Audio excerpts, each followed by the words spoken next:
লাইকোপোডিয়ামের অ্যাগ্রাভেশনের period হলো বিকেল 3টে-4টে থেকে শুরু করে রাত 8টা-10টা পর্যন্ত। এবার আবার দেখুন থুজার অ্যাগ্রাভেশন পিরিয়ড হলো বিকেল 3টে থেকে শুরু হয়, আবার ভোর 3টে আবার অ্যাগ্রাভেশন লক্ষ্য করা যায়।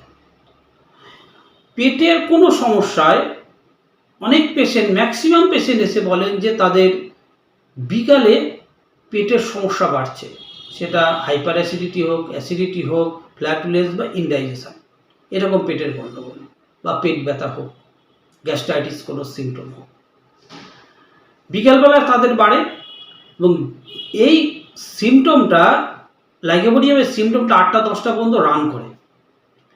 আবার দেখুন থুজার এই পেশেন্টগুলো বিকালবেলা তাদের অ্যাগ্রাভেশন হয়, আবার সকালবেলা যখন ওঠে তারা বলে যে গলা দিয়ে খাবার বেয়ে ওঠে, গলা বুক জলে সকালবেলা ওঠার পর, বা বদহজম হয়, খাবার পুরো হজম হয়নি, এরকম একটা সিমটম দেয়।